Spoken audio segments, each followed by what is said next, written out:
Pasamos a la mesa inaugural, nuevas formas de violencia de género, el impacto de las tecnologías de información y de la comunicación. Empezamos este congreso con esta primera mesa, cuya pretensión es reflexionar sobre las nuevas formas emergentes de violencia contra las mujeres y el impacto de las tecnologías de la información y la comunicación. Para ello contamos con dos grandes profesionales que nos hablarán de jóvenes y violencia de género en esta era de las nuevas tecnologías. A mi derecha tengo a Enrique Echeverría Odriozola, licenciado y doctor en Psicología por la Universidad Complutense de Madrid y especialista en Psicología Clínica. Ha ampliado su formación en Psicología Clínica en la Unidad de Terapia de Conducta del Middlesex Hospital Dr. Meyer de la Universidad de Londres. Actualmente es catedrático de Psicología Clínica en la Universidad del País Vasco e investigador senior del Centro de Investigaciones Biomédicas de la Red de Salud Mental Cibersan. Miembro fundador del Instituto Vasco de Criminología. Ha formado parte, asimismo, desde su constitución del Consejo Asesor del Centro Reina Sofía para el Estudio de la Violencia. Ha sido presidente de la Sociedad Vasca de Victimología y codirector del título propio de posgrado de la Universidad Vasca de especialista en asistencia a las víctimas en experiencias traumáticas. Ha sido además profesor invitado en la Universidad de Calgary, Quebec, en Canadá. Es autor de 32 libros sobre la materia, algunos de ellos traducidos a otros idiomas, y más de 390 trabajos en libros y revistas científicas. Sus líneas actuales de investigación se centran en la violencia familiar, las agresiones sexuales y el juego patológico, así como los trastornos mentales graves y la psicología clínica forense. Señor Echeverría, suya la palabra. ¿Cuánto tiempo es? Sí. Llega a las 11:30, vamos más o menos en tiempo, y se supone que a las 12:30 terminamos, o sea, 20 minutos para ir. Media hora estamos. Vale. De todas maneras, señor, ¿me pueden avisar, por favor? Sí, sí. Un gesto de los 5 minutos, cuando falten 5 minutos para Sin poder problema. hablar. Cuenta con él. ¿Puedo hablar desde aquí, entonces? Sí.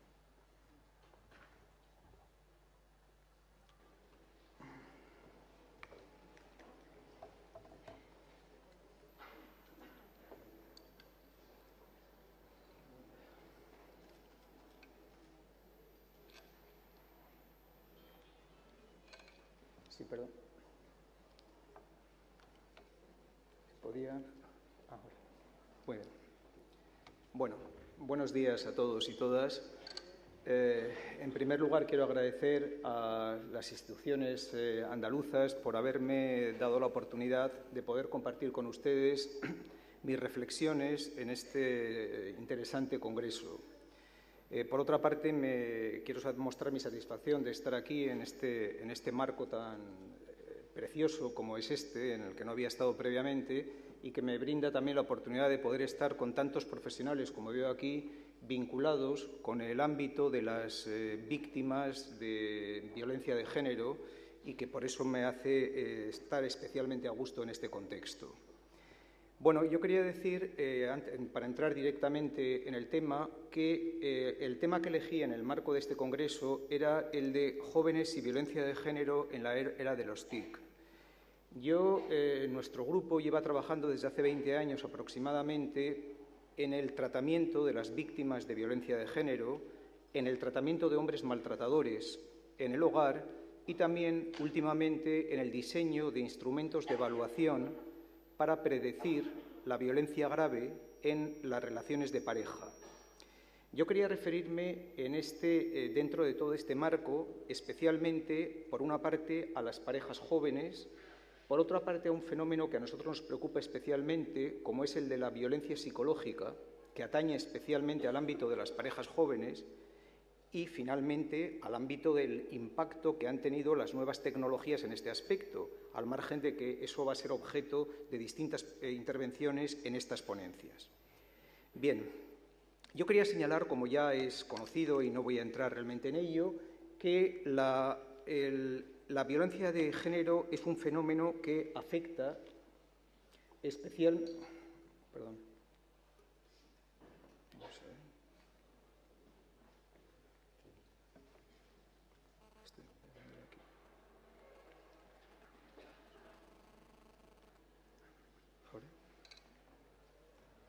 Sí, como ya es conocido, en el estudio que se llevó a cabo en el año 2006 en España, se hablaba de que podía haber hasta un 9,6% de mujeres que estaban siendo víctimas de malos tratos. En un estudio más reciente, que este es el estudio más clásico, llevado a cabo en 2011, pero además con la metodología de entrevistar directamente a las mujeres, no por teléfono, sino entrevistar directamente a 8.000 mujeres, esta tasa de prevalencia en el año 2011 aumentó hasta el 10,9% de mujeres adultas que en algún momento de su vida habían sido objeto de malos tratos por parte de alguna de sus parejas. Esto se agravaba además con el hecho de que si se trataba de mujeres emigrantes, la tasa se duplicaba prácticamente hasta un 20%, y si se hablaba de mujeres con algún tipo de discapacidad, esta tasa se triplicaba hasta aproximadamente el 30%.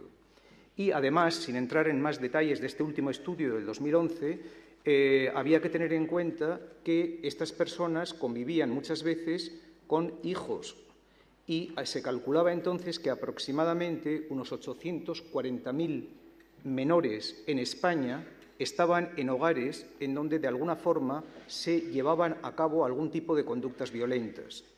Bueno, la situación esta denota, por tanto, un nivel real de preocupación en nuestro contexto y con datos actuales. Yo debo decir, y ahora quería centrarme en concreto, en un tipo de violencia que ha sido menos estudiado y que a mí personalmente me preocupa especialmente, como es el ámbito, digamos, de la violencia psicológica.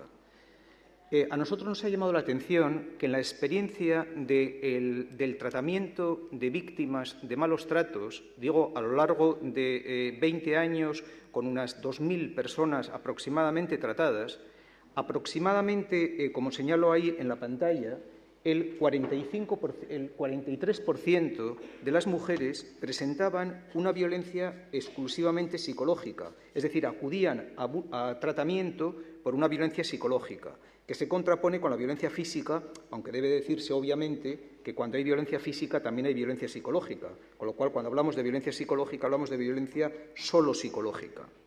Bueno, este aspecto digo que nos llama especialmente la atención porque ha sido realmente menos estudiado y que en todo caso hay que distinguir operativamente de lo que llamamos las malas relaciones de pareja.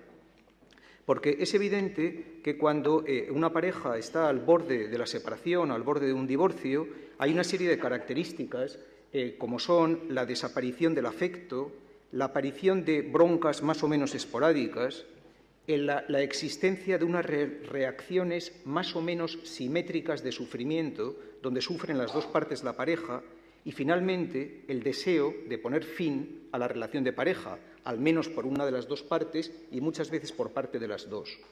Pero es importante distinguir operativamente lo que es la mala relación de pareja de lo que es una violencia psíquica. Bueno, por distintos motivos. Bueno, entre otros, desde un punto de vista jurídico, porque las malas relaciones de pareja se sustancian en los juzgados de lo civil o de lo familiar, mientras que la violencia psíquica es un delito que conlleva pena de cárcel para la persona que lo ejecuta.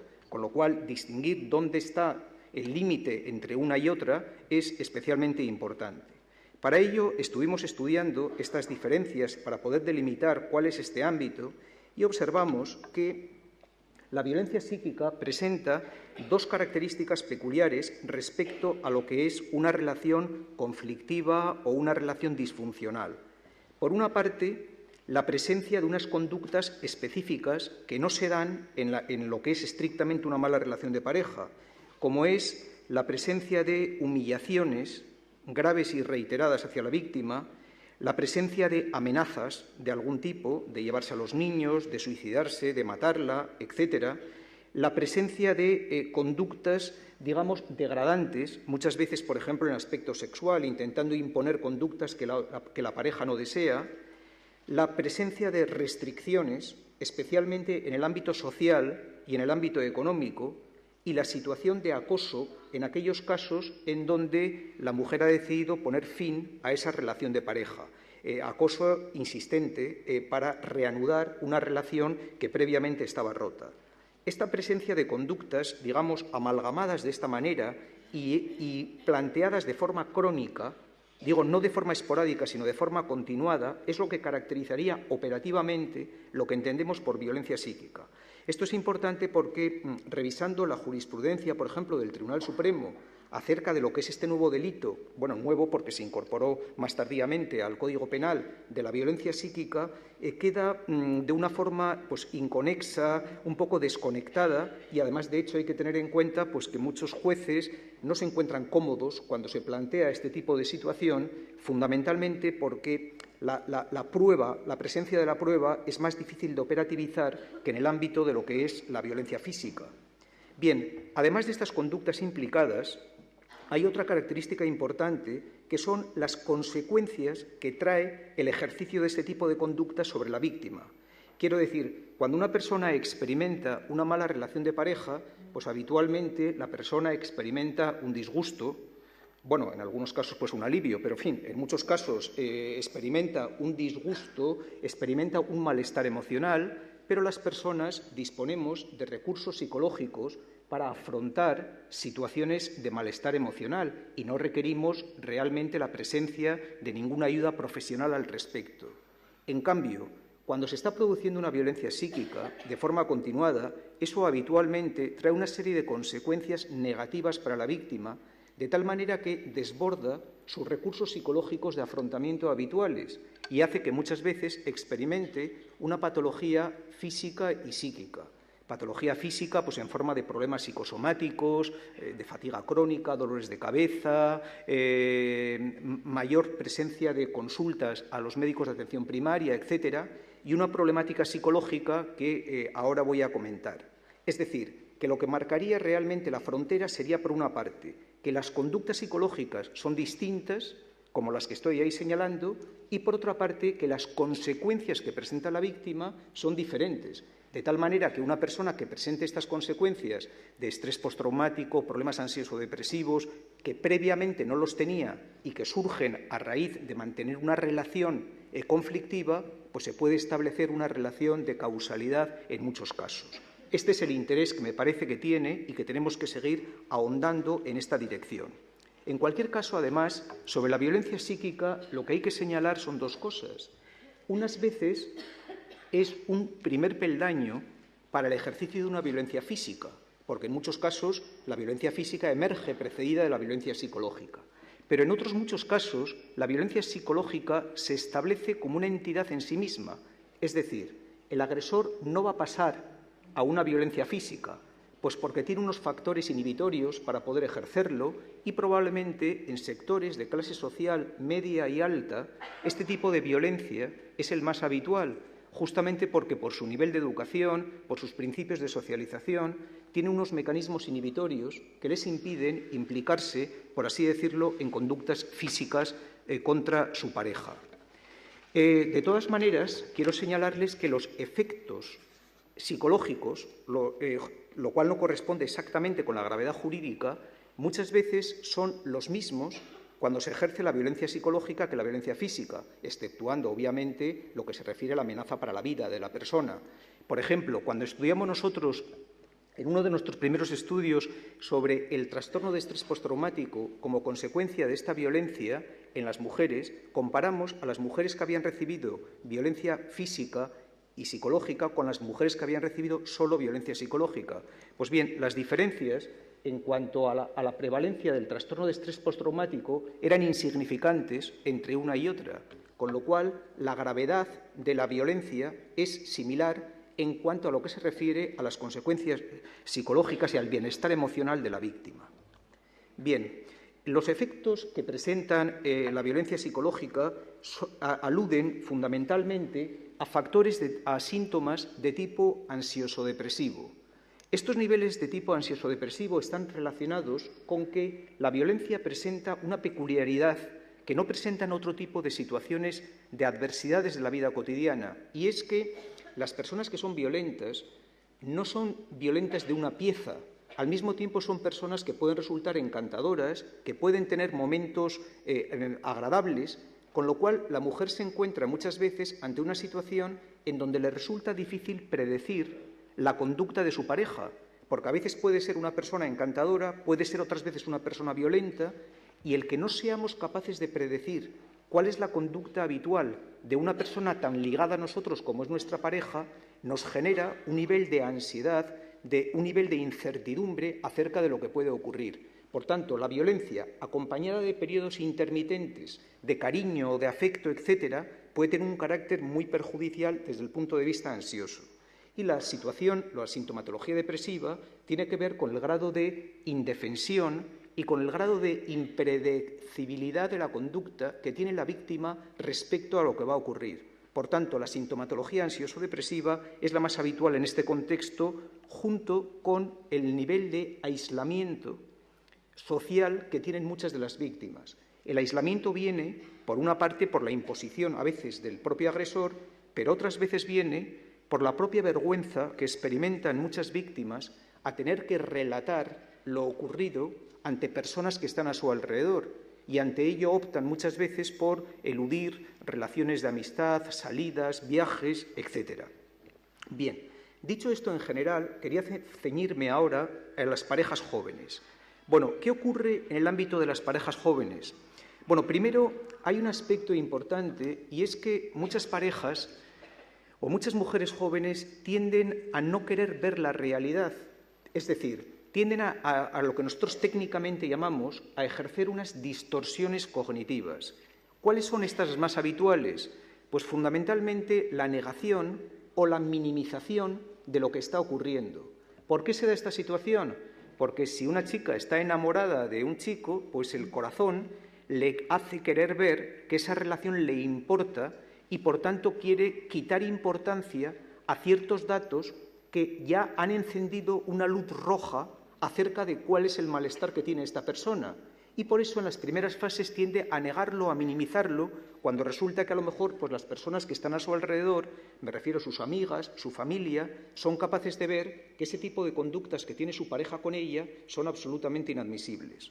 En segundo lugar, a veces se tiende, como otra distorsión cognitiva, a considerar que la violencia pues, es normal hasta cierto punto, que eso pasa en todas las parejas, pues que a veces pues, se tienen discusiones, se dicen palabras que son inadecuadas o insultos, etcétera, y lo consideran como que los hombres son así, por así decirlo. En tercer lugar, algunas personas tienden a atribuirse a ellas mismas lo que está ocurriendo.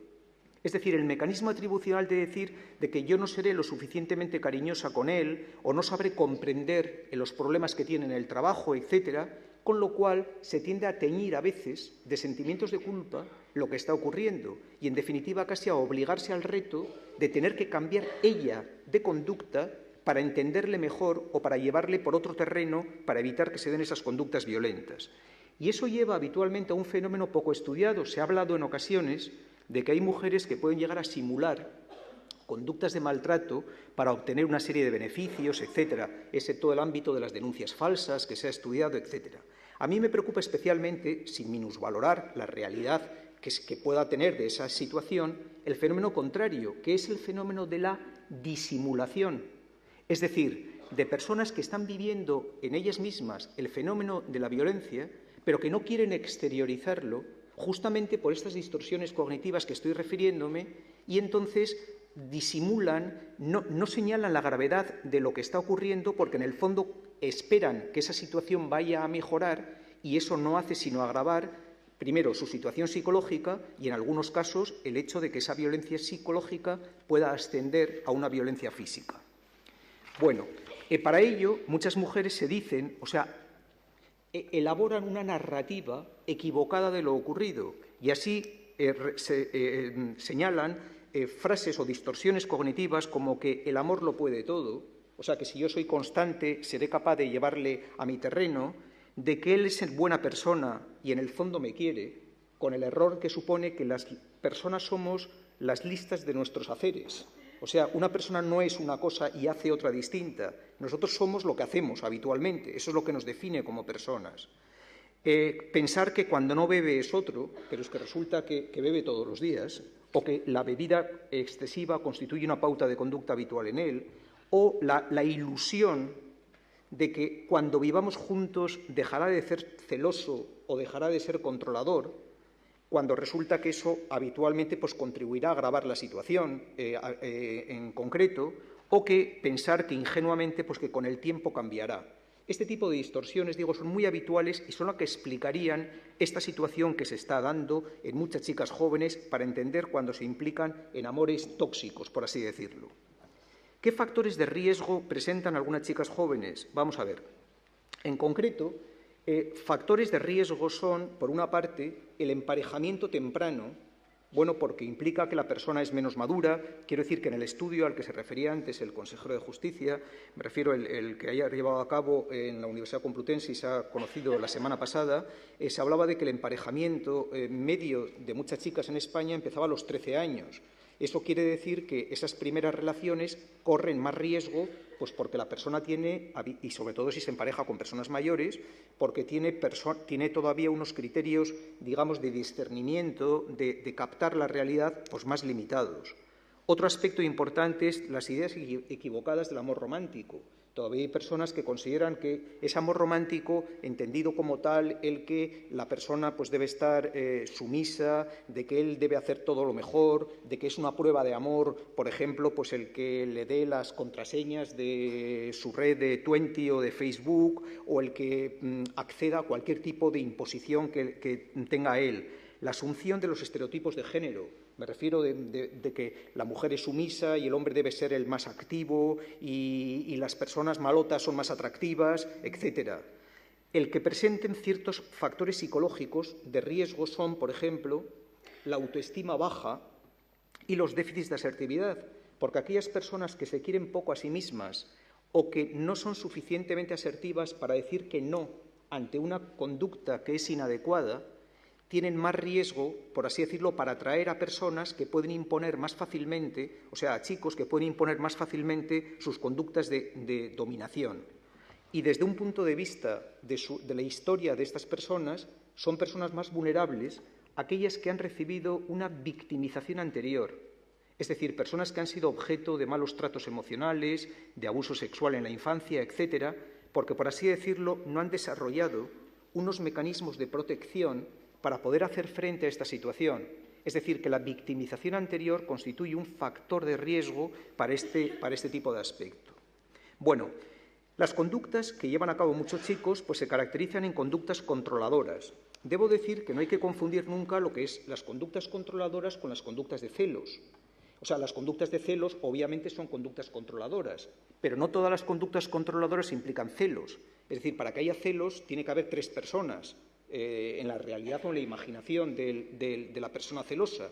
Pero otras personas son, me refiero, otros chicos pueden ser personas muy inseguras emocionalmente y que tienden a ejercer un control excesivo, no por pensar que la otra persona le vaya a ser infiel, sino porque necesitan para su seguridad emocional que la persona esté permanentemente controlada por esa persona. Estas conductas controladoras revisten, digamos, distintas formas, como, por ejemplo, el control sobre el tipo de ropa o el maquillaje que lleva la chica, el control sobre sus amistades, el control sobre el tiempo libre o, más recientemente, el control tecnológico a través de los mensajes de WhatsApp o de las videollamadas o incluso en algunos casos a través de geolocalizadores, pues pidiendo que establezcan una aplicación en el móvil para saber en todo momento dónde se encuentran, etcétera. Bueno, ante esta situación, lo que nos podemos plantear, y no deja de ser un elemento fascinante de estudio, tanto en las personas jóvenes como en las adultas, es cómo muchas mujeres, digamos, soportan esta situación, o dicho en otras palabras, cómo una persona puede convivir meses y años estando sometida a este tipo de situación. Esto causa mucha perplejidad también en el mundo judicial, porque claro, no entienden los mecanismos característicos a veces que se dan realmente en la violencia de género. Bueno, que no son fáciles por otra parte de entender. Vamos a ver, ¿qué es lo que explicaría que una persona pueda permanecer en una relación durante tiempo prolongado pese a haber llegado a situaciones cercanas a la tortura en muchos aspectos, bien en el aspecto físico o incluso en el aspecto psicológico? Me refiero de humillaciones continuas, etcétera. Bueno, las explicaciones son diversas y esta especie de síndrome de adaptación paradójica, o sea, la permanencia en una relación que es contraria a los intereses de la mujer, tiene que ver con distintos motivos. El considerar que la violencia de pareja es una cuestión privada, la vergüenza a veces a relatar conductas degradantes, porque muchas conductas a las que son sometidas les da vergüenza a muchas chicas el poder comentarlo a sus amigas o en casa. El tener una baja autoestima personal o una poca asertividad, por algo así de que, digamos, más vale estar en mala compañía que estar sola, por así decirlo. Bueno, este sería, dicho en pocas palabras, el sentir que pueden presentar estas personas cuando su autoestima es baja o cuando son poco asertivas. El miedo a asumir el futuro en soledad, sobre todo cuando sus amigas están ya emparejadas, ella está sola, etcétera. El pánico que le da el poder tener que hacer frente a un futuro en soledad. La dependencia emocional que presentan muchas veces de los agresores, porque he dicho antes que los agresores no son personas de una pieza y tienen muchos elementos de encanto y de atracción. Entonces, ¿qué es lo que ocurre? Pues que la persona juega a veces entre lo que le dice el corazón, lo que le dicta el corazón y lo que le dice realmente su pensamiento, cuando se da cuenta de que ese aspecto por el que ella se siente atraído, realmente, sin embargo, desde un punto de vista racional, está provocándole unos efectos que son devastadores para su bienestar emocional y para su salud psíquica. Pues bien, esto hace que haya personas que puedan generar una dependencia emocional del agresor y, aun sabiendo que conscientemente la acción que deben tomar es poner fin a esa relación, se muestran incapaces de poder hacerlo, en parte por las circunstancias que he señalado anteriormente. En algunos casos también existe un miedo a las reacciones del agresor, por ejemplo, a que el agresor se muestre con conductas de crueldad o que le empiece a acosar, por ejemplo, etcétera, sobre todo si ha tenido experiencias ese agresor con otras víctimas anteriormente de haber llevado a cabo lo mismo. Y en algunos casos, como he dicho, hay una falta de conciencia en algunas mujeres de que la violencia psicológica es una forma de maltrato. Tienen un poco asumido, y por las imágenes que vemos en televisión, etcétera, de que el maltrato es, bueno, y lo que ocurre en estos congresos son las 50 o 70 mujeres asesinadas anualmente en España por esta situación. Claro, esa es la punta del iceberg, lo más dramático y lo más irreversible, pero no hay que olvidar que tenemos al mismo tiempo 130.000 denuncias aproximadamente anuales de maltrato. Esta situación es mucho más frecuente y abarca una realidad mucho más amplia que este tipo de situación. Por así decirlo, muchas mujeres llegan a estar atrapadas como una especie de jaula de cristal, con una especie de anillas o de esposas invisibles, donde se plantean que ni contigo ni sin mí mis males tienen remedio, y se encuentran encadenadas a esa situación, por lo que necesitan habitualmente una ayuda externa, pero eso requiere obviamente la verbalización por parte de la mujer. Bueno, salir de esta situación, salir de una situación de maltrato es complicado. No tengo tiempo para desarrollarlo en extenso, pero quiero señalar dos cuestiones. Para que una persona salga de una relación, tiene, por una parte, que ser consciente de que dentro de un esquema, de un proceso de toma de decisiones, de costes y beneficios, tiene que darse cuenta de que salir es mejor que quedarse. Entonces, eso va a depender, entre otras cosas, de la calidad de las alternativas, por ejemplo, la edad que tenga esa persona, las posibilidades que tenga de rehacer su vida, etcétera, y también va a depender de la satisfacción con la relación. Si la situación de violencia en este momento es transitoria, pero previamente la relación de pareja ha sido más gratificante, pues le va a impedir tomar esas decisiones. Y, finalmente, va a depender también de que, aunque tome la decisión de salir, de si será capaz de hacerlo. Y el ser capaz de hacerlo tiene que ver con si, por ejemplo, existen situaciones de presión externa, por ejemplo, por parte del agresor, porque puede tomar una serie de medidas, etcétera, a ese respecto. Con lo cual, la situación, digo, que se puede complicar en este apartado. Bien, quería referirme en estos dos momentos a dos variables que, desde mi punto de vista, son importantes, que sería, por una parte, el impacto, digamos, de los aspectos tecnológicos en esta relación y, finalmente, algunos aspectos de prevención. Bueno, desde el punto de vista de las nuevas tecnologías, probablemente la que más impacto ha llevado a cabo últimamente son los WhatsApps, que presentan la posibilidad de chatear, de subirse fotos y vídeos, de creación de grupos, etcétera. Estas utilidades presentan una serie de motivaciones, como son que las personas se hacen más visibles ante el grupo, tienen una identidad ante el propio grupo, permiten relacionarse con amigos, etcétera. Pero presentan, sin embargo, algunos riesgos importantes. ¿Cuáles son, desde este punto de vista, de la relación de pareja? Bueno, sin duda, las conductas controladoras. Es decir, a través del WhatsApp y especialmente a través de lo que es el doble check y, por otra parte, la última conexión, o sea, la hora de la última conexión, nos permite saber si esa persona a qué hora se ha conectado, si yo le he mandado un WhatsApp y si lo ha leído y, por tanto, si no me ha contestado de forma inmediata, pues me permite llevar a cabo este tipo de conductas controladoras. Este es uno de los aspectos que, es decir, que no es culpable la tecnología de ello, sino que personas controladoras permiten con esta tecnología ejercer un grado de control realmente más alto. Pero especialmente también permite, cuando la pareja se ha roto, el llevar a cabo conductas de acoso. Se ha señalado a través de, por ejemplo, la presencia de imágenes, es decir, si la pareja tiene imágenes comprometidas, el poder difundirlo a otras personas, etcétera, a modo de chantaje. O bien el mandar, por ejemplo, imágenes, como puede ser la de la imagen de una noticia de una mujer muerta, pues mandárselo a su expareja como forma de presión de lo que podría hacer en este sentido. También, como forma de acoso, es importante el robo, por ejemplo, de contraseñas. Bueno, el robo o la consecución forzada de las contraseñas que esa persona tiene en sus cuentas, en sus redes sociales, en su cuenta de Twenty o de Facebook, etcétera. Claro, muchas mujeres piensan ingenuamente que a veces el dar las contraseñas pues es una especie de prueba de amor y de la confianza que hay. Claro, eso está muy bien cuando la relación va bien, pero las relaciones que van bien dejan de ir bien o pueden dejar de ir bien y entonces se complica con este tipo de situación. Entonces, el manejo de estas contraseñas permite y está vinculado a la suplantación de la personalidad, a que una persona con esa cuenta sea capaz de insultar, mandar a otras personas. Con lo cual, por tanto, el riesgo a este respecto es muy alto. Pero yo quería señalar, porque de esto supongo que se hablará a lo largo del Congreso, un aspecto que a mí me preocupa especialmente, que es la confusión de roles que permiten las redes sociales y, en concreto, lo que se refiere a la confusión entre lo íntimo, lo privado y lo público. Miren, la mayor parte de las personas distinguimos claramente estas tres facetas.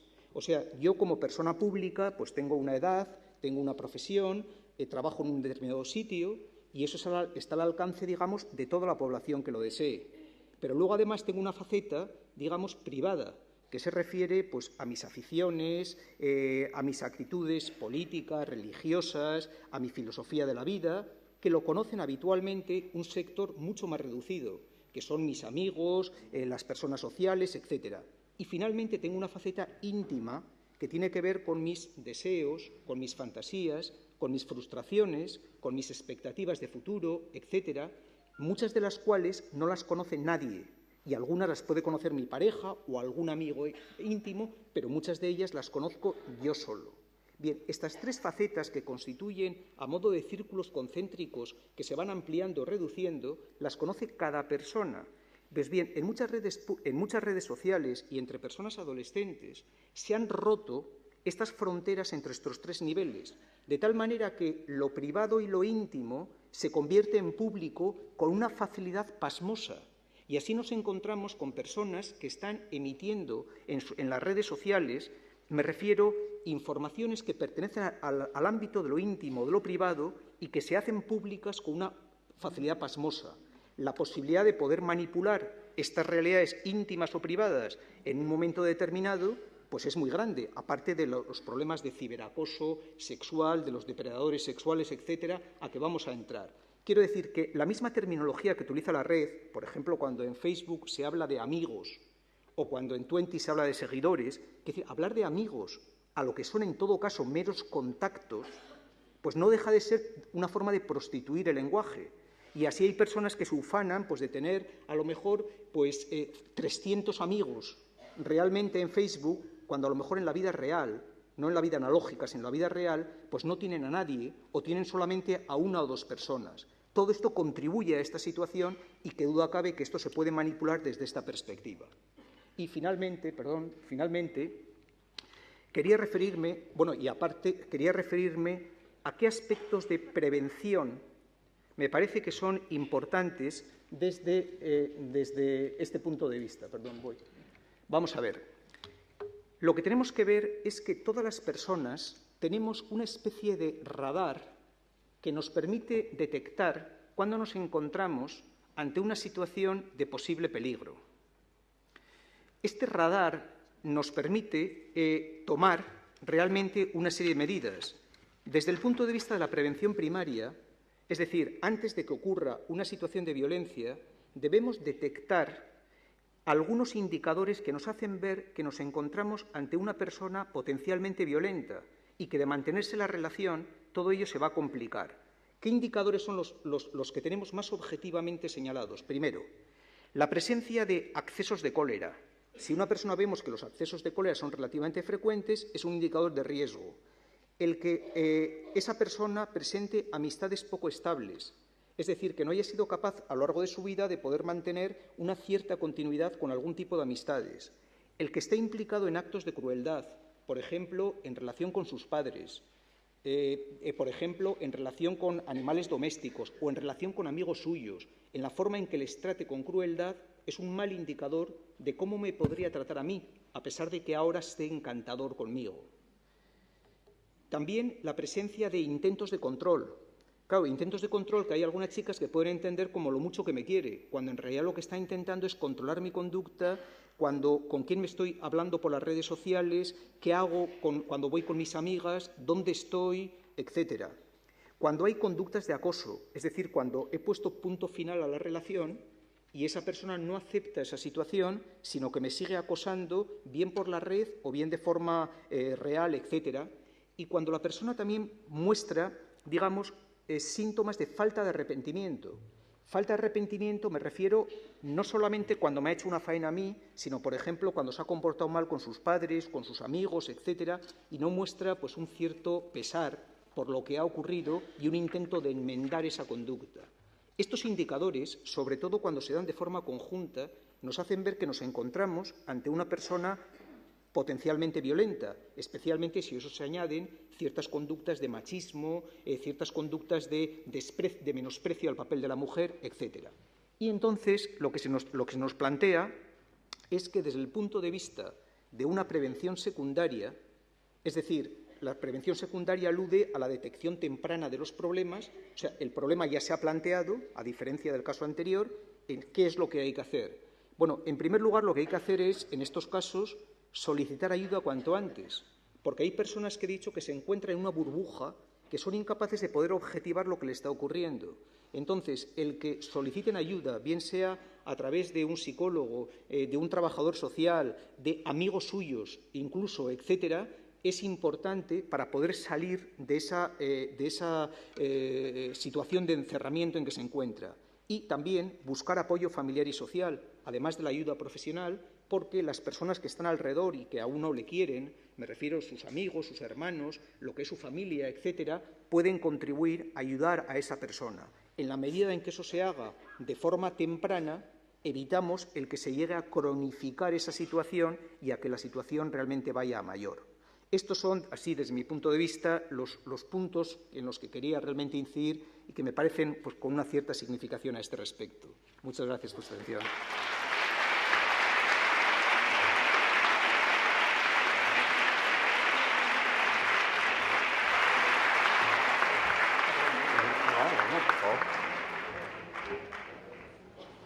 Muchas gracias, Enrique. Perdona por la limitación de tiempo, porque creo que a todos nos da coraje ver algunas de las imágenes pasar rápido, como los perfiles de los agresores y demás. Sí, no me ha dado tiempo. Bueno, si no, en todo caso en el coloquio podríamos... Sí, vamos, que en la parte, bueno, pues podemos profundizar y así ganamos también un poco en tiempo de participación y de enriquecer aún más tu ponencia. Pasamos ahora a presentar a Daphne Sabanes Plou. Daphne Plou es comunicadora social, investigadora en temas de comunicación, medios, tecnología de información y la comunicación con perspectiva de género e instructora en talleres sobre temas y prácticas de tecnología y género. Desde 2005 coordina programas de derechos de las mujeres de la Asociación para el Progreso de las Comunicaciones en la región de América Latina y Caribe. Instructora en talleres de comunicación social abarcando temas como derechos a la comunicación, nuevas tecnologías, comunicación en género, mujer y medios de comunicación o evaluación de proyectos con perspectiva de género. colaboradora habitual de varios boletines, blogs y publicaciones electrónicas dedicadas a las nuevas tecnologías de la información y la comunicación, incluyendo temas de géneros y TIC. Autora de numerosos artículos publicados en periódicos y revistas y publicaciones en Argentina, diversos países de América Latina y Europa. Periodista y consultora de medios de comunicación, donde Plou analizará las TIC desde la perspectiva de género, las nuevas formas de violencia contra mujeres y niñas por medio de la tecnología y los peligros y riesgos específicos de Internet, como la persecución, el acoso en línea, las invasiones de la privacidad y el chantaje. Algunas de las cosas que ya nos ha puesto en perspectiva Enrique. Daphne, muy bien. Todo tuyo.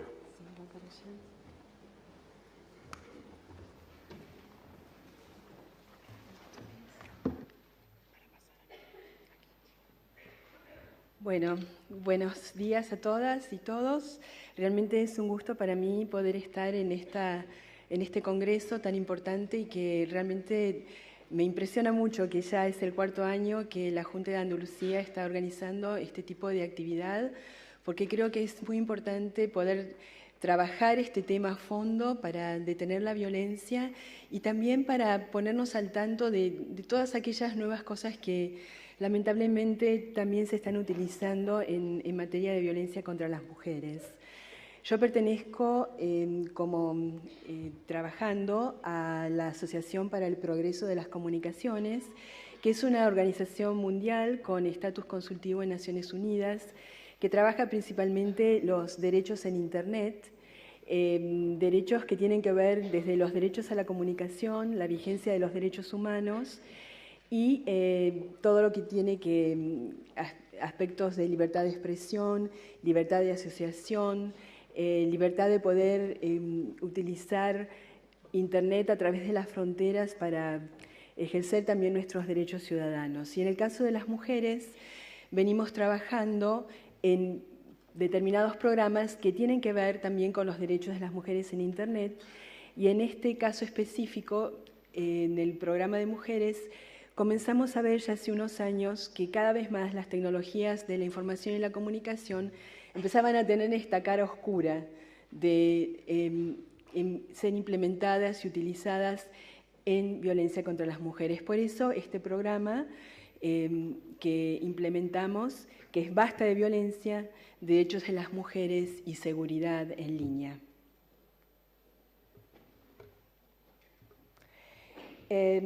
Y sabemos que ya somos más o menos 1.300 millones de mujeres conectadas en todo el mundo en Internet, que tenemos la posibilidad de ejercer nuestro derecho a expresarnos, a comunicarnos, a compartir ideas, crear conocimiento y acceder a la información. Y esto lo digo porque a veces me cuesta pensarnos como víctimas, ¿no? Y creo que las mujeres en este momento estamos teniendo un rol importantísimo también en los espacios cibernéticos. Y las mujeres tienen la oportunidad de participar en la economía de la información, ejercitar sus derechos de ciudadanía, tener acceso a la información y a los servicios de salud, formar comunidades con intereses en común, participar en procesos formales e informales para determinar su vida social, cultural y política y mucho más. Yo creo que las redes de mujeres en este momento tienen una fuerza y un poder político y de ciudadanía importantísimo. Si vemos, por ejemplo, todos los procesos del Cairo +20, cómo estamos discutiendo nuestros derechos sexuales y reproductivos e influyendo y haciendo lobby para que los gobiernos lleven adelante aquellas políticas que realmente respeten y tengan en cuenta los derechos de las mujeres en este ámbito, solo para mencionar uno, ¿no? Y la pregunta es si existen obstáculos en los espacios digitales para ejercer estos derechos. Y la violencia contra las mujeres, mediada por la tecnología, se ha vuelto parte de la experiencia de las mujeres en sus interacciones en línea. O sea que ya es parte de la cotidianeidad. El ciberacoso, las agresiones en línea, la manipulación de imágenes y las violaciones a la privacidad han pasado a formar parte de la violencia y el acoso sexual infligidos a las mujeres y las niñas que ponen en peligro su seguridad en línea y fuera de ella en muchos países. O sea que es algo que está bien relacionado con la vida real. En un momento se hablaba de la vida virtual como si no tuviera nada que ver con lo que nos pasa todos los días y sabemos que no es así. Entonces, ¿de qué manera esta violencia de género y las tecnologías se están relacionando? En nuestra experiencia, hemos comprobado que la violencia contra las mujeres utilizando tecnologías se expresa de distintas maneras, pero principalmente como parte de las herramientas y sistemas de comunicación que utilizan los victimarios para llevar adelante sus actos de violencia de género, tanto en línea como fuera de ella. Y luego para amenazar, hostigar, acosar a las mujeres que usan tecnologías, robando sus datos privados, creándoles falsas identidades, hackeando sus claves, cuentas o sitios web, o también vigilando sus actividades en línea, etcétera. En parte ya lo que escuchamos del ponente anterior, ¿no? Que son todas estas cosas que están existiendo. Nosotras hicimos 3 estudios grandes que están en Internet, los pueden encontrar en el sitio genderit.org, tiene versión en castellano por si quieren buscarlos. El primero de ellos es Cultivando la violencia mediante las tecnologías, donde hacemos un estudio sobre la conexión entre tecnología de la información y la comunicación y la violencia hacia las mujeres. Y allí salen muchas de las cosas que conocemos y que fueron mencionadas en la ponencia anterior y en el primer panel también de esta mañana, o sea, las distintas formas en que estas nuevas tecnologías son utilizadas en todos los casos que ya mencioné. El segundo estudio que hicimos tuvo que ver con la trata de mujeres y cómo las tecnologías de la información y la comunicación están siendo utilizadas en la trata de mujeres, por un lado para captar chicas y luego para trasladarlas de un país al otro y para tenerlas identificadas en el país de recepción, para negociarlas, etcétera. Es realmente toda otra área en la cual hay que investigar, ¿no es cierto?, y hay que trabajar. Y creemos que es muy importante también ver qué rol cumplen las tecnologías en ese delito, ¿no? Y luego, en el año 2011, que cuando terminamos un proyecto que tenía que ver con violencia contra las mujeres y uso de tecnologías, donde participaron 12 países de distintas regiones del mundo, allí surgió este informe, Voces desde los espacios digitales, donde también hacemos un estudio de qué es lo que está pasando y qué nos están diciendo las mujeres sobre lo que les ocurre, porque nos pareció interesante también desde esta cuestión de ver desde el empoderamiento y ya no desde la victimización, sino preferimos hablar de sobrevivientes, de qué manera las sobrevivientes nos están diciendo qué es lo que les ocurrió y qué soluciones habría que ir encontrando para las distintas situaciones que se van planteando. Y entonces, ¿cómo actuar? Entonces, desde nuestro programa de Derechos de las Mujeres, que es el programa de APC dedicado específicamente a mujeres y tecnología, pensamos que podíamos trabajar en estas 4 áreas principales, 5 en realidad. Primero, reconociendo y haciendo prevención de la violencia contra las mujeres relacionadas con la tecnología. Luego, recolectando pruebas a través de un mapeo de casos, y eso quiero verlo también con ustedes, la recopilación de información y los elementos para influir en documentos internacionales. Yo creo que esto también es importante. Nosotras tenemos todo un área de acción política donde vemos de poder influir en documentos internacionales en temas de violencia contra la mujer, pero insertando específicamente los temas de violencia y tecnología que no están siendo contemplados a estos niveles. Y luego trabajar también con legisladores, fiscalías y la policía con el fin de desarrollar legislación y protocolos para que las mujeres que sufren este tipo de violencia puedan acceder a la justicia. Y por último, nos involucramos con los intermediarios de Internet. Porque ¿qué pasa con Facebook? ¿Qué pasa con Twitter? Son plataformas privadas, son grandes empresas, hacen mucho dinero con el hecho de que ponemos datos allí y los utilizamos tanto. Bueno, ¿qué pasa con la violencia de género que ocurre en estas plataformas? ¿No es cierto? ¿Qué resguardos se ponen? Desde APC siempre hemos trabajado por evitar absolutamente la censura. Eso no está en nuestra política. Pero sí tiene que haber determinados resguardos y determinados parámetros éticos, si queremos llamarlos, también en el funcionamiento de estos sitios que, como ya decimos, son privados, son grandes empresas. Y tenemos que ver también cómo funcionan y qué están respondiendo a las demandas en caso de violencia contra las mujeres. Entonces, les quiero mostrar, en primer lugar, cómo trabajamos en los temas de reconocimiento y prevención. Justamente hoy comienzan los 16 días de activismo contra la violencia hacia las mujeres y nosotras, desde el programa de Mujeres de APC, nos involucramos ya hace unos años, desde el 2006, con la campaña Dominemos la Tecnología. Y allí pensamos en la manera en que conectamos los derechos a la igualdad con los derechos a la comunicación y creemos que es importante tomar control de las tecnologías nosotras como mujeres para eliminar la violencia contra las mujeres. Y entonces en estos 16 días de activismo hemos llevado la primera figura que les mostraba, que es de una chica dominando su USB, a distintas culturas, y tenemos toda una tarea de localización que nos parece interesante llevar adelante. Por ejemplo, aquí en Sudáfrica decidieron adaptarla de esta forma, de esta otra manera en Malasia. Nos pareció interesante también en Pakistán, también para niñas, la manera en que podemos ir adaptando los logos. Y la consigna principal es transformar el uso de la tecnología y por eso trabajamos en muchos talleres que tienen perspectiva feminista y entonces aquí vemos algunos de los resultados, ¿no? Las mujeres mismas llamándonos a denunciar, también acá nos están llamando a cambiar la música, que vendría a ser cambiar los discursos, de qué manera podemos influir en ello. Detener la violencia, lo que nos hablaba el ponente anterior, los llamados, tantas llamadas no es amor, es control, o sea, de qué manera trabajamos esos temas.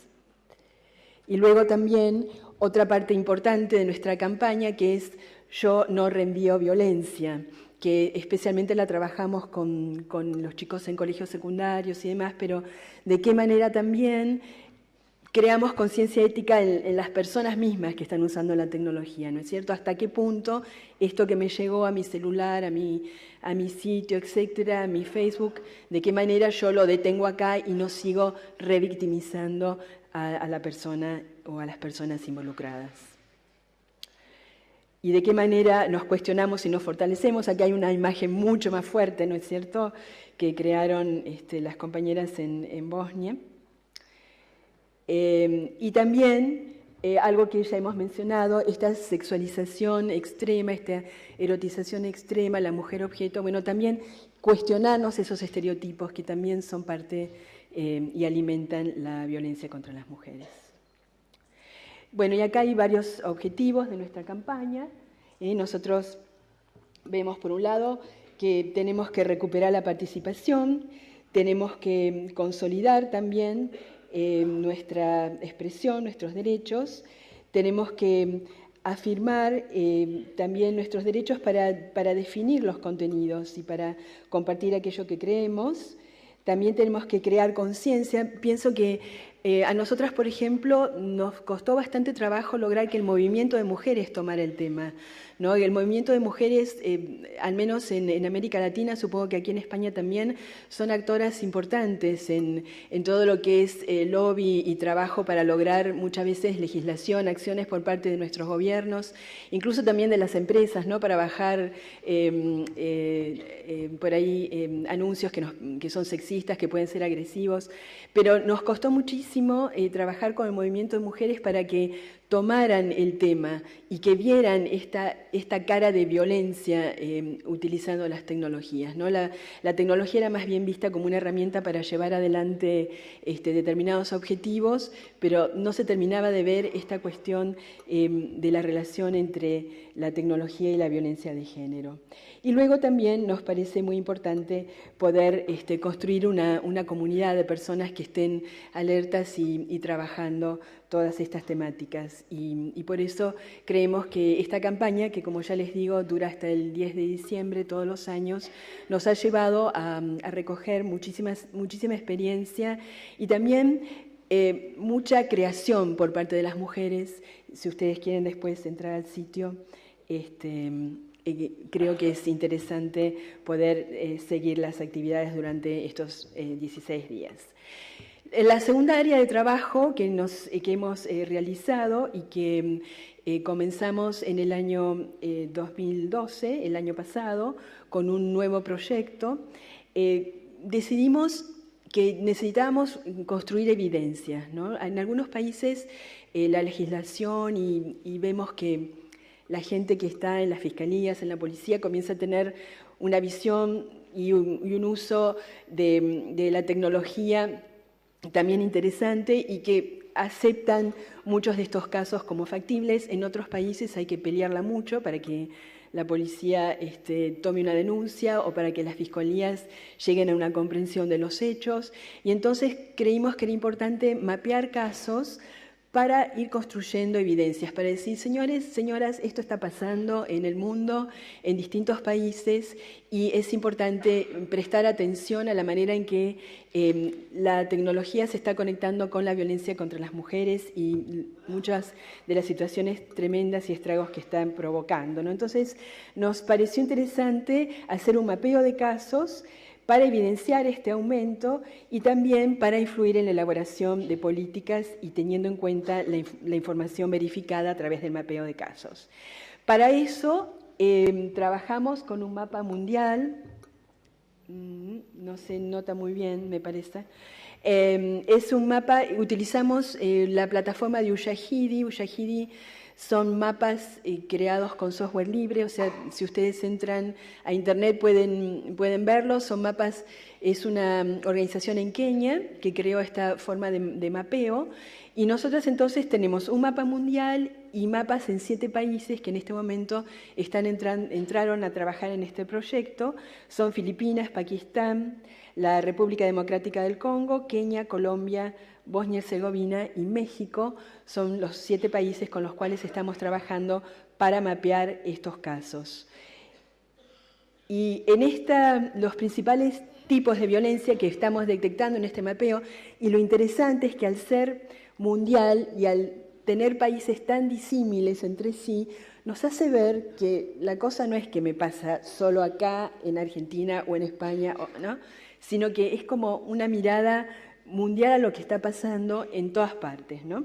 Y entonces tenemos, por un lado, una continuación y agravamiento de la violencia doméstica, o sea, el victimario en casa también controla y agrede y victimiza con cualquier elemento tecnológico que pueda tener a su alcance.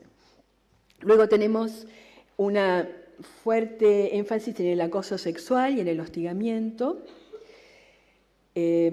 Otra área que estamos viendo es la publicación y distribución de fotos y videos íntimos de manera viral por Internet, imparable, como forma también de agresión. Luego el chantaje, la filmación por ahí de actos íntimos que luego son utilizados como chantaje, pero se dan casos muy graves, sobre todo con niñas muy jóvenes, ¿no? Yo creo que, no sé, en mi país la media para la iniciación sexual, tanto para varones como para mujeres, está en los 15 años. Supongo que acá andará más o menos igual. Ya después de los 15, yo creo que las chicas, en Argentina decimos, tienen más calle, ¿no? Ya saben cuidarse, tienen determinados parámetros de conducta en los cuales a lo mejor se cuidan más. Pero en las chicas más jovencitas, estoy hablando de chicas de 11, 12, la preadolescencia, adolescentes muy jovencitas, pueden ser fácilmente captadas para mostrarse con el sexting, y que luego esas imágenes son utilizadas para chantajearlas, para que envíen más imágenes. Se ha visto en casos de pedofilia esto, y en el caso también cuando son chantajeadas a veces por sus propios compañeros de colegio, o sea, no pensemos que viene de muy lejos los que están victimando, ¿no? Luego la vigilancia y seguimiento y control, que esto por los GPS y demás vemos que ocurre. La distribución viral de violencia sexual, incluyendo violaciones, y esto se han dado algunos casos muy graves, posiblemente ustedes hayan leído en la India, en Sudáfrica también, donde han habido hasta violaciones grupales, ¿no? Y eso nos lleva también a la pregunta, ¿en qué sociedad vivimos que alguien es capaz de filmar una violación grupal y no pararla? O sea, prefieren filmarla y no intervenir para ponerle fin. ¿Y qué nos habla eso del machismo, de la conquista, ¿no? Del macho alfa, etcétera, ¿no? Así que eso también es toda una cuestión para seguir investigando y viendo. Y luego el discurso de odio misógino, que pienso que también con el uso de la tecnología ha adquirido bastante fuerza con el fin de menoscabar el prestigio de las mujeres o de ahuyentarla de espacios de trabajo o participación considerados masculinos. Y esto, en este momento, la UNESCO está haciendo un estudio con mujeres periodistas por la cantidad de denuncias que hay de mujeres periodistas que reciben todo tipo de agresiones, menoscabando, por un lado, su prestigio, su conocimiento. Yo creo que los hombres periodistas también muchas veces reciben agresiones, ¿no? En sus blogs, en las redes sociales y demás, pero pasa por ahí por lo ideológico, ¿no? Por ahí menospreciarlo, pero en el caso de las mujeres siempre, tarde o temprano, pasa por el cuerpo de las mujeres. Y eso lo tenemos estudiado desde el feminismo y creo que es algo importante para tener en cuenta. Tarde o temprano me van a agredir por el lado de mi cuerpo y de la peor manera, ¿no? Y eso está ocurriendo y creo que es también importante estudiarlo y importante frenarlo. Bueno, y algunos resultados que nosotros estamos viendo a partir de este mapeo. Por un lado, como nos decía nuestro colega anteriormente, los daños emocionales y psicológicos son los principales que se denuncian en el mapeo. El 75% de las denuncias y de los casos que allí están consignados tienen como consecuencia daños emocionales y psicológicos. Luego hay daños a la reputación de las mujeres en un 62%. Luego hay hostigamiento reiterado y acosos reiterados en un 45%. Luego hay daños físicos y sexuales, productos, sobre todo en adolescentes, en un 35%. Esto se da por el encuentro que se logra a través de Internet y luego termina en un abuso sexual, en una violación muchas veces. ¿ Quiénes los cometen? ¿Quiénes son los principales victimarios? Bueno, personas conocidas, alguien conocido principalmente, luego personas desconocidas y un grupo de personas también, sobre todo en los casos de ciberacoso y hostigamiento, puede tratarse de un grupo de personas que lo estén haciendo. Y llama la atención esta cuestión de los desconocidos, ¿no? Y eso también, por lo menos en mi país, ha traído problemas con la policía, pero señora, si usted no lo conoce, ¿no? ¿Cómo puede ser que alguien que usted no conoce le esté hostigando, le esté acosando? Pero eso crea problemas tremendos en las mujeres, hasta, bueno, situaciones de pánico, mujeres que no quieren salir de su casa porque hay alguien hostigándolas y no saben quién es, y no saben si al doblar la esquina se van a encontrar con esa persona que las va a agredir, etcétera, ¿no? O sea que crea toda una suerte de problemática también psicológica y emocional dura. Y luego las plataformas que son más utilizadas, por un lado las redes sociales, en especial Facebook, en un 28%, y luego también los teléfonos celulares. Y yo creo que aquí el teléfono celular tiene un protagonismo interesante, ¿no? en lo que es la violencia contra las mujeres. Y de todos estos casos, la denuncia a la policía o a alguna autoridad ha sido solo del 20%. En este momento deben estar registrados unos 360, 370 casos verificados, ¿no es cierto?, en este mapa de todo el mundo. Y en general vemos que en todo el mundo pasa lo mismo. La gente no denuncia como tendría que denunciar, ¿no? Así que esta es una cuestión también, un problema global. Bueno, la tendencia 1, la primera, ¿no? Las mujeres que más sufren violencia con el uso de tecnología, según este mapeo, tienen entre 18 y 30 años, son mujeres jóvenes. También las menores de 18, sobre todo en las redes sociales. Ese sería un dato que estamos verificando. Como tendencia 2, los daños tienen que ver principalmente con provocar problemas emocionales y psicológicos y de agresión sexual, con invasión de la privacidad y destrucción de la reputación y el honor de las mujeres. Esto se da sobre todo en países donde la reputación y el honor de la mujer es fundamental. Por ejemplo, los casos que recibimos de Pakistán tienen que ver sobre todo con este tema, ¿no? Y se da también conversando con otras personas en otros países de cultura musulmana o en ámbitos de cultura más tradicional también, ¿no? Donde en algunos países en América Latina, en Centroamérica, donde todavía hay una cuestión muy tradicional, o en zonas, nos decían en Colombia, en zonas donde todavía hay una cuestión muy tradicional del estereotipo de la mujer, ama de casa, madre, papá, y entonces estas cuestiones pesan muchísimo. Otra tendencia 3, el contacto engañoso para lograr un encuentro real y luego abusar de la mujer. Y este contacto engañoso puede ser una cita amorosa, ¿no? Una cita ciega. Yo creo que también cuando yo era joven había citas ciegas por teléfono, ¿no? Te encontrabas y bueno, no era tan tremendo, ¿no?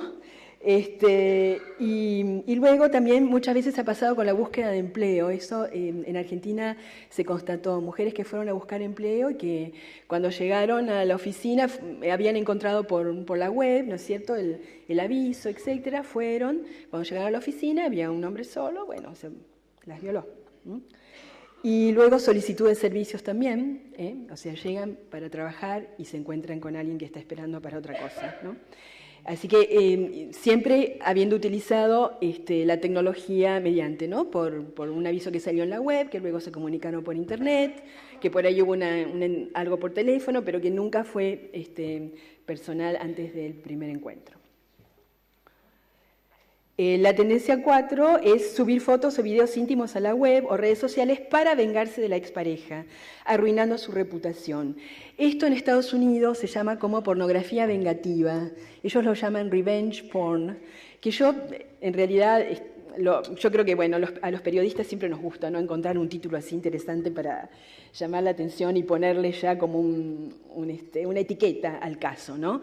Pero en este caso sería el uso de videos íntimos y fotos íntimas que luego se suben a la web para dañar la reputación de las mujeres, pero han llegado a tal gravedad y sobre todo se ha visto en Estados Unidos, algo en Inglaterra, pero en Inglaterra la policía es mucho más dura, yo creo que han logrado frenarlo de otra manera, pero no sé acá en España si se ha dado, en mi país no se ha dado mucho este tipo de hechos, pero en Estados Unidos ha llegado a tal punto que incluso han habido discusiones que a uno le parecerían, por ejemplo, bueno, si vos le diste tus fotos, se las regalaste a tu novio, él puede hacer con ellas la que quiera, ¿no? Entonces, bueno, puede ponerlas, distribuirlas, darlas a conocer, no importa porque son de él, entonces él tiene su derecho. Muchas veces basándose en la quinta enmienda, ¿no?, de libertad de expresión, etcétera. Pero por otro lado hay gente que ha creado sitios específicos, sitios web específicos para que otros puedan subir este tipo de materiales, ¿no? Entonces había un sitio que se había hecho bastante famoso que se llamaba Texas triple X, la X de Texas triple X, donde se iban subiendo todos estos materiales y donde mujeres quedaron devastadas porque, suponiendo, después de 7, 8 años de haber conocido a ese chico con el cual te sacaste fotos, y bueno, ya fue, se acabó, ahora estás con tu carrera, a lo mejor tenés una pareja estable, a lo mejor ya tenés algún hijo, y de repente empieza a circular todas estas cosas en Internet sobre algo que ocurrió hace pilas de tiempo, que tenías totalmente olvidados, y que pensabas que, bueno, esas fotos quedarían en la intimidad. No fue así, salieron a la luz. Salen a la luz con tu número de identificación, con tu seguridad social, muchas veces con discursos totalmente denostantes. Esta mujer iba de juerga en juerga, tomaba, se contagió una veneria, ¿no? Todas ese tipo de cosas absolutamente degradantes. Y entonces llega un momento en que ya hay mujeres que dicen, yo pensé en suicidarme después de esto. ¿Qué iba a hacer? ¿Cómo enfrentaba a mi marido? ¿Cómo enfrentaba a mi jefe? ¿No? A mis compañeros de trabajo con toda esta historia, que me iban a creer que no era yo, si las fotos son mías. O sea. todo ese problema, y entonces comenzó a verse desde la legislación. En este momento el Estado de California ya tiene una legislación específica sobre el tema. En el Estado de Nueva York se está estudiando una legislación específica sobre este tema. A este sitio Texas lo bajaron, pero por la cantidad de demandas que tuvo, finalmente lo tuvieron que bajar, pero realmente es una forma muy agresiva y muy tremenda, ¿no? Esta cuestión de la pornografía vengativa, y que sigue, o sea, se bajarán algunos videos, pero siguen circulando y se siguen subiendo, o sea que es como una tendencia de muchísima agresión. Y luego la tendencia 5, que es la filmación de violaciones, un poco lo que hablábamos antes, incluso en grupo, para hacer circular por celulares o internet. Acá tenemos la gran demanda que hubo en la India, ¿no es cierto? Cuando violaron y luego la chica murió como consecuencias de la violación grupal. También ocurrió en Sudáfrica, ¿no? Así que son situaciones muy tremendas que también nos hacen preguntar en qué cultura estamos, ¿no? Un poco lo que les decía antes, ¿por qué prefiero filmar a parar la violación, ¿no? Muy bien, estos serían los casos que tenemos mapeados. Y luego también otro aspecto de nuestro trabajo, que es la promoción y defensa de derechos. Y aquí, en base a todos estos estudios que hemos hecho, en base al mapeo también, consideramos que era sumamente importante poder intervenir en los foros internacionales, en este caso en la Comisión sobre la Condición Jurídica y Social de la Mujer, que ustedes saben que se reúne todos los años en Nueva York, como parte de la CEDAW, que es la Convención contra la Eliminación de todo tipo de discriminación contra las mujeres, que nuestros países han firmado. Supongo que España habrá firmado, Argentina la firmó, también firmó el protocolo. Y entonces trabajamos este año donde ustedes a lo mejor no saben cómo trabaja esta comisión, pero todos los años van revisando una de las 12 puntos de la plataforma de Beijing.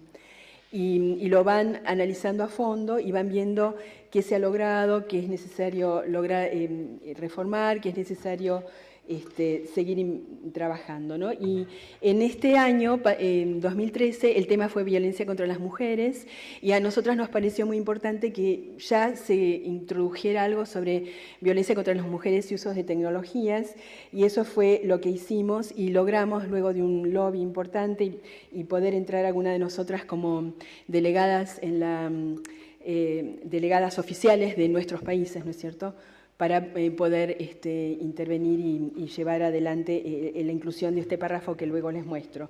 Y en octubre del 2013, o sea, hace poquito, trabajamos también en la 12ª Conferencia Regional de las Mujeres de la CEPAL, que reúne a todos los países de América Latina, y allí se firmó el Consenso de Santo Domingo, donde también entró el párrafo que les voy a mostrar. Es un poquito largo, pero después lo pueden tener. Y allí estamos hablando directamente sobre la necesidad de que los gobiernos diseñen los mecanismos, incluidos los legislativos, y las sanciones destinadas a combatir la utilización de las tecnologías y de las redes sociales para cometer actos violentos contra las mujeres, las niñas, etc., ¿no?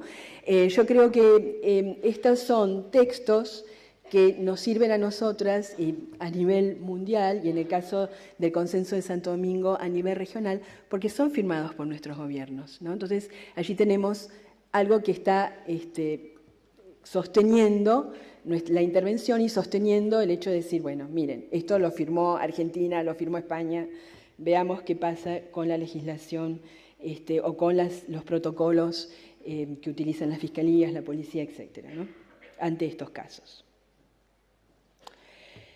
Un cuarto trabajo que estamos haciendo es por el acceso a la justicia, y en este momento estamos investigando, en base al mapeo y al estudio de casos en los 7 países que mencioné, más allá de las medidas legales, la manera en que influyen la política, la economía, la cultura y las tradiciones en el acceso de las mujeres a la justicia, y a saber, el tipo de leyes que protegen los derechos de las mujeres, la posibilidad de acceso a ser asesoradas legalmente, y la prueba, el cumplimiento de la ley y de las penalidades, que yo creo que estos son los 3 pasos fundamentales y que no siempre se logra acceder y no siempre se cumplen. Y aquí hemos tenido estudios de casos. En este momento estamos estudiando un caso en Filipinas que tiene que ver con un daño a la reputación de una modelo famosa por la circulación viral de imágenes íntimas por Internet y por celulares. Y bueno, que hubo como respuesta, hubo juicio civil y modificación de la legislación. Un caso en Pakistán, donde hubo violación de una estudiante, y aquí un poco lo que les decía, la filmación para luego chantajearla, ¿no?, para obtener más favores sexuales. La respuesta aquí es muy interesante porque la cultura local nos está marcando que la acción es comunitaria. Y hay un juicio en curso, pero la acción debe ser comunitaria, porque la comunidad, muy interesante, como conocían bien a esta chica y a su familia y demás, decidió respetarla, porque la comunidad podría haber tranquilamente dicho, no, acá puede haber un crimen de honor y la apedrean y listo. O sea que en este caso hubo, la comunidad decidió amparar a la jovencita y amparar a su familia, y en este momento hasta están pagando el juicio, la comunidad donde vive esta familia, para que puedan llegar a haber justicia en este caso, ¿no? Y luego en Estados Unidos los casos de pornografía vengativa, lo que les comentaba. La respuesta es juicios civiles y sanción de legislación en varios estados y cierre de un sitio proveedor de espacios para estos materiales abusivos. Y vamos a continuar con estudios de casos. Pensamos hacer al menos 4 o 5 estudios de casos en cada uno de los países que están involucrados. O sea, en 7 países tendremos más o menos, esperamos, unos 35 estudios de casos para ver todo esto.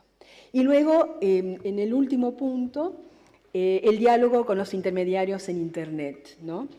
Las empresas que brindan servicios de Internet, como alojamiento de sitios web, servicios de correo electrónico, buscadores y redes sociales, entre otros, deberían tener responsabilidad no solo en la calidad del servicio que brindan, sino en la protección de la privacidad y seguridad de los usuarios y usuarias. Y la investigación incluirá un estudio de las medidas que las empresas toman en materia de su responsabilidad ética y de respeto por los derechos humanos, según el marco Ruggie, que es sobre responsabilidad empresarial. Y entonces nos tocó trabajar contra Facebook en un momento. Hicimos una campaña por Twitter durante todo junio, prácticamente, que tuvo ese hashtag y FBA Rape, se llamaba, por los sitios en Twitter, porque yo no sé si ustedes los han visto, ¿no? Pero hay sitios en Twitter donde se agrede muchísimo a las mujeres y donde... y que Twitter los toma, Facebook los toma como humorísticos, ¿no? La respuesta es, bueno, pero ese es un sitio humorístico, ¿no? Entonces hubo tal demanda y tal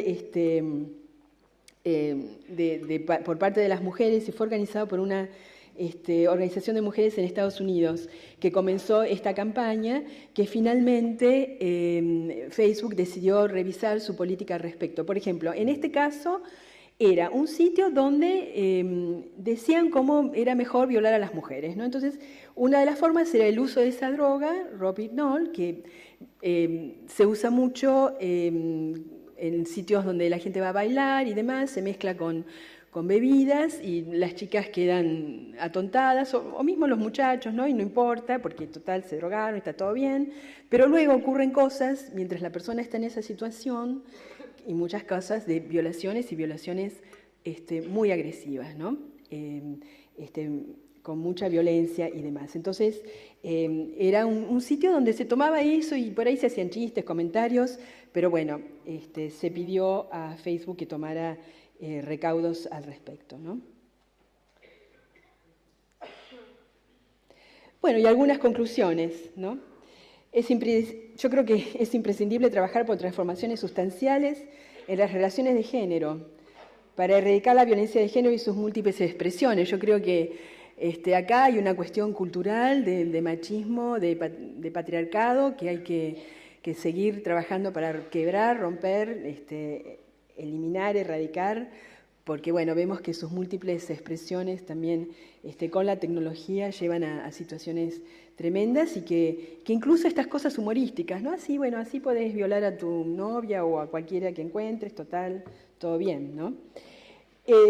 Lo otro que esto implica abarcar la educación, la legislación, las relaciones sociales entre mujeres y hombres, el acceso a la justicia, el rol que cumplen los distintos actores sociales, etc. Y luego también significa trabajar de manera conjunta y multiparticipativa, sociedad, gobiernos, medios, empresas, justicia, para lograr detener la violencia.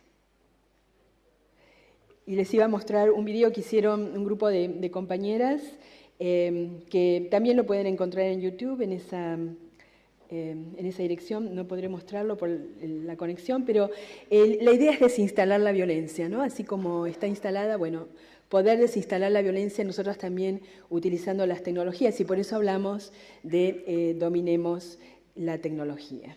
Y en este caso, este video, por ejemplo, fue filmado con cámara fotográfica, armado en una laptop, usamos música free, libre en Internet, o sea, realmente podemos hacerlo desde lo que tenemos a mano, ¿no? No hace falta ser un gran cineasta para poder armar cosas buenas y que creen conciencia y llamen la atención sobre el tema.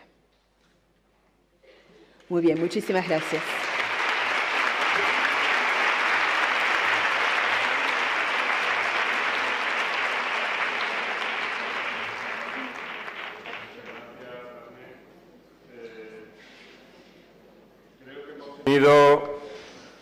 La brevedad del acto institucional de inauguración nos ha permitido tener dos intervenciones muy interesantes que, bueno, desde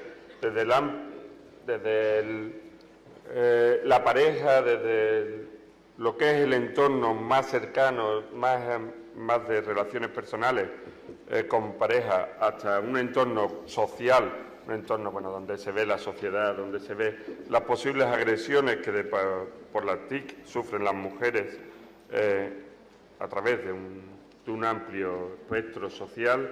Creo que hemos tenido, bueno, pues un buen comienzo, una buena mesa inaugural que tengo que agradecer tanto a Enrique como a Daphne su colaboración y su aportación a este congreso. Para poder permitir la participación de todos y todas en este congreso, poder permitir que todos podamos tener unas respuestas a sus dudas, a las dudas que hayan generado desde la organización del congreso. En la mesa de la Secretaría Técnica hay una hoja de preguntas. Esta hoja de preguntas podéis trasladársela a cada una de los ponentes y de las personas que participan en este congreso, y serán todas respondidas vía email, lo que dará también una continuidad al congreso, lo que dará también una especie de diálogo, aprovechando estas oportunidades que nos dan las nuevas tecnologías, y se contestarán con email. Por lo tanto, yo quiero agradecer a los dos ponentes. No va a haber un coloquio posterior, porque además también el tiempo nos está cogiendo. Agradecerle a los dos ponentes sus magníficas intervenciones, agradecerle su participación, comprometerle para seguir esta intervención también con las respuestas a los participantes, y daros las gracias a todos por vuestra participación en esta mesa inaugural. Vamos a hacer una pausa hasta la 1, que empezará la próxima mesa, la respuesta judicial, y agradeceros vuestra participación hasta ahora. Gracias. Muchas gracias. Jurídico, porque las malas relaciones de pareja se sustancian en los juzgados de lo civil o de lo familiar, mientras que la violencia psíquica es un delito que conlleva pena de cárcel para la persona que lo ejecuta, con lo cual distinguir dónde está el límite entre una y otra es especialmente importante. Para ello estuvimos estudiando estas diferencias para poder delimitar cuál es este ámbito, y observamos que la violencia psíquica presenta dos características peculiares respecto a lo que es una relación conflictiva o una relación disfuncional.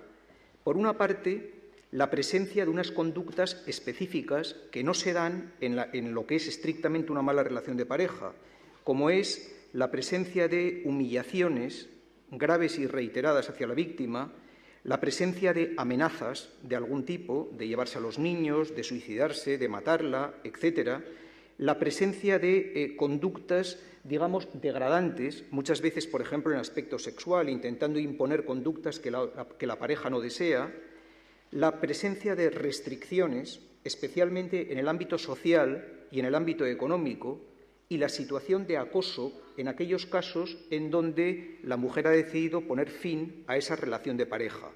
Acoso insistente para reanudar una relación que previamente estaba rota. Esta presencia de conductas, digamos, amalgamadas de esta manera y planteadas de forma crónica, digo, no de forma esporádica, sino de forma continuada, es lo que caracterizaría operativamente lo que entendemos por violencia psíquica.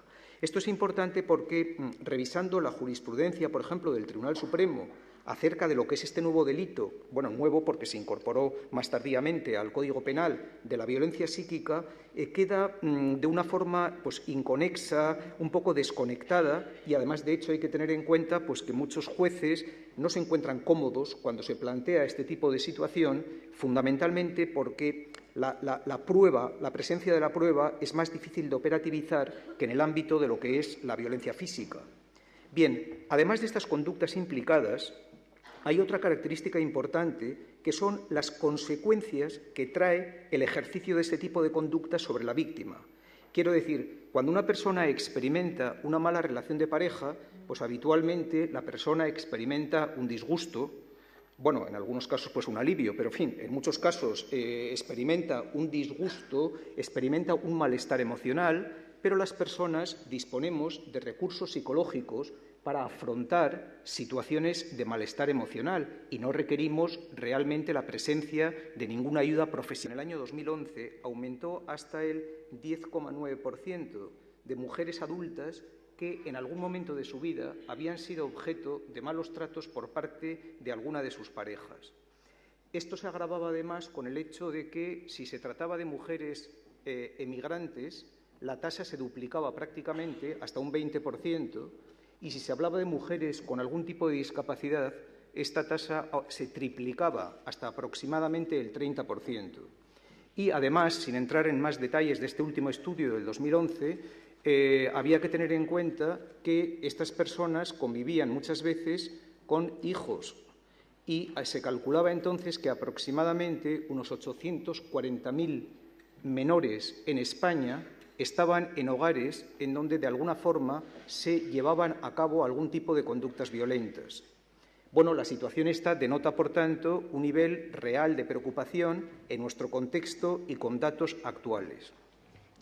Yo debo decir, y ahora quería centrarme en concreto, en un tipo de violencia que ha sido menos estudiado y que a mí personalmente me preocupa especialmente, como es el ámbito, digamos, de la violencia psicológica.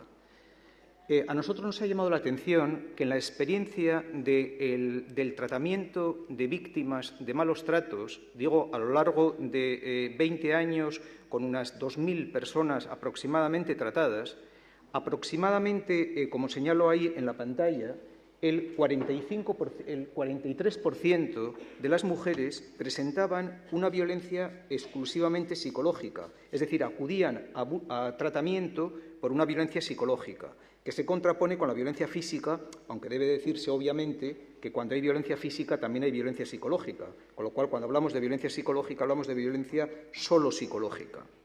Bueno, este aspecto digo que nos llama especialmente la atención porque ha sido realmente menos estudiado y que en todo caso hay que distinguir operativamente de lo que llamamos las malas relaciones de pareja.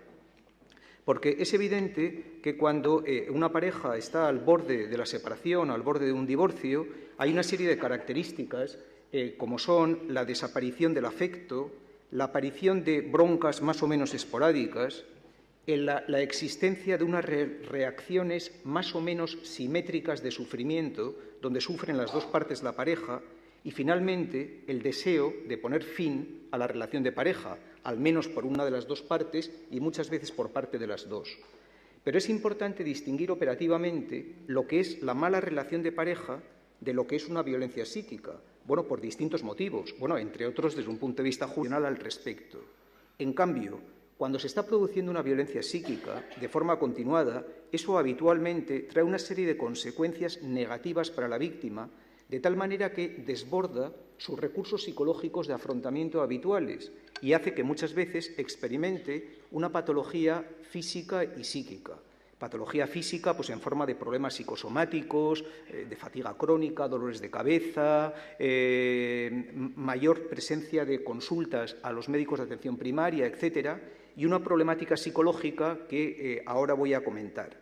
Es decir, que lo que marcaría realmente la frontera sería, por una parte, que las conductas psicológicas son distintas, como las que estoy ahí señalando, y por otra parte, que las consecuencias que presenta la víctima son diferentes. De tal manera que una persona que presente estas consecuencias de estrés postraumático, problemas ansioso-depresivos, que previamente no los tenía y que surgen a raíz de mantener una relación conflictiva, pues se puede establecer una relación de causalidad en muchos casos. Este es el interés que me parece que tiene y que tenemos que seguir ahondando en esta dirección. En cualquier caso, además, sobre la violencia psíquica, lo que hay que señalar son dos cosas. Unas veces es un primer peldaño para el ejercicio de una violencia física, porque en muchos casos la violencia física emerge precedida de la violencia psicológica.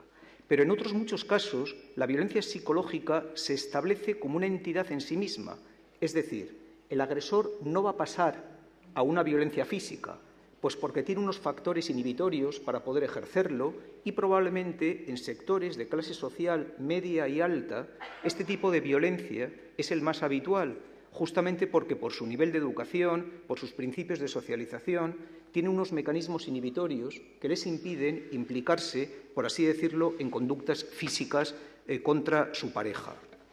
De todas maneras, quiero señalarles que los efectos psicológicos, lo cual no corresponde exactamente con la gravedad jurídica, muchas veces son los mismos cuando se ejerce la violencia psicológica que la violencia física, exceptuando, obviamente, lo que se refiere a la amenaza para la vida de la persona.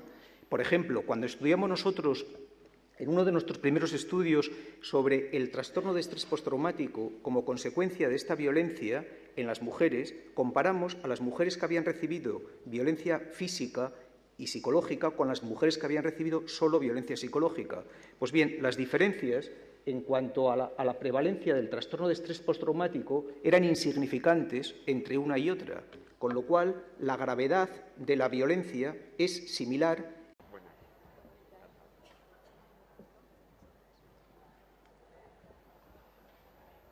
Y pasamos a la mesa inaugural, nuevas formas de violencia de género, el impacto de las tecnologías de información y de la comunicación. Empezamos este congreso con esta primera mesa cuya pretensión es reflexionar sobre las nuevas formas emergentes de violencia contra las mujeres y el impacto de las tecnologías de la información y la comunicación. Para ello contamos con dos grandes profesionales que nos hablarán de jóvenes y violencia de género en esta era de las nuevas tecnologías. A mi derecha tengo a Enrique Echeverría Odriozola, licenciado y doctor en Psicología por la Universidad Complutense de Madrid y especialista en Psicología Clínica. Ha ampliado su formación en Psicología Clínica en la Unidad de Terapia de Conducta del Middlesex Hospital Dr. Meyer de la Universidad de Londres. Actualmente es catedrático de Psicología Clínica en la Universidad del País Vasco e investigador senior del Centro de Investigaciones Biomédicas de la Red de Salud Mental Cibersan. Miembro fundador del Instituto Vasco de Criminología. Ha formado parte, asimismo, desde su constitución, del Consejo Asesor del Centro Reina Sofía para el Estudio de la Violencia. Ha sido presidente de la Sociedad Vasca de Victimología y codirector del título propio de posgrado de la Universidad Vasca de especialista en asistencia a las víctimas en experiencias traumáticas. Ha sido además profesor invitado en la Universidad de Calgary y Quebec, en Canadá. Es autor de 32 libros sobre la materia, algunos de ellos traducidos a otros idiomas, y más de 390 trabajos en libros y revistas científicas. Sus líneas actuales de investigación se centran en la violencia familiar, las agresiones sexuales y el juego patológico, así como en los trastornos mentales graves y la psicología clínica forense. Señor Echeverría, suya la palabra.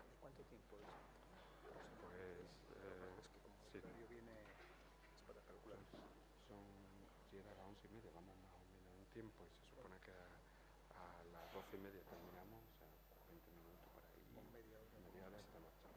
De todas maneras,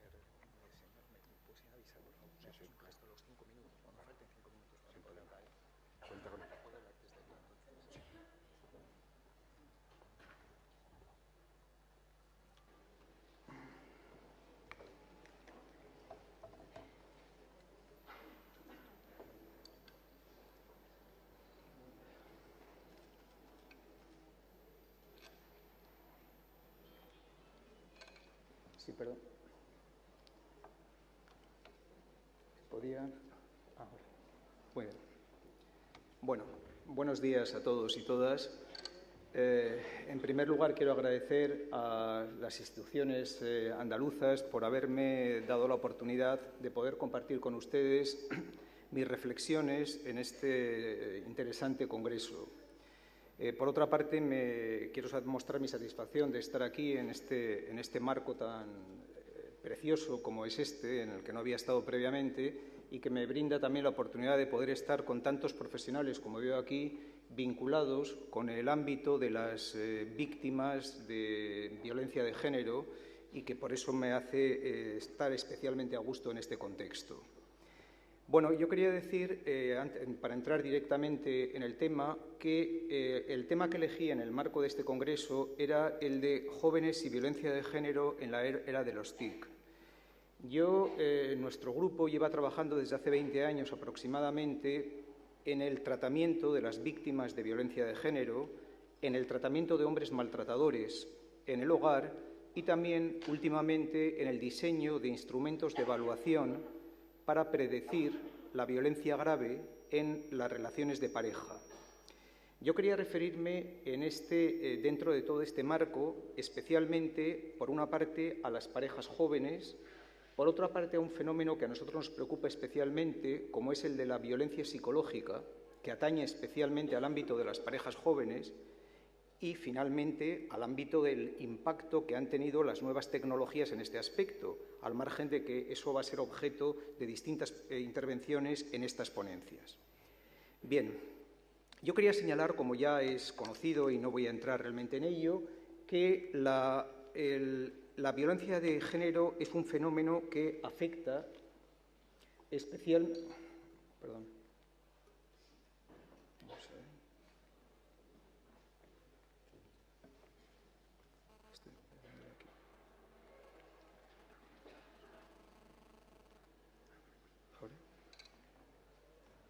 Sí, como ya es conocido, en el estudio que se llevó a cabo en el año 2006 en España, se hablaba de que podía haber hasta un 9,6% de mujeres que estaban siendo víctimas de malos tratos.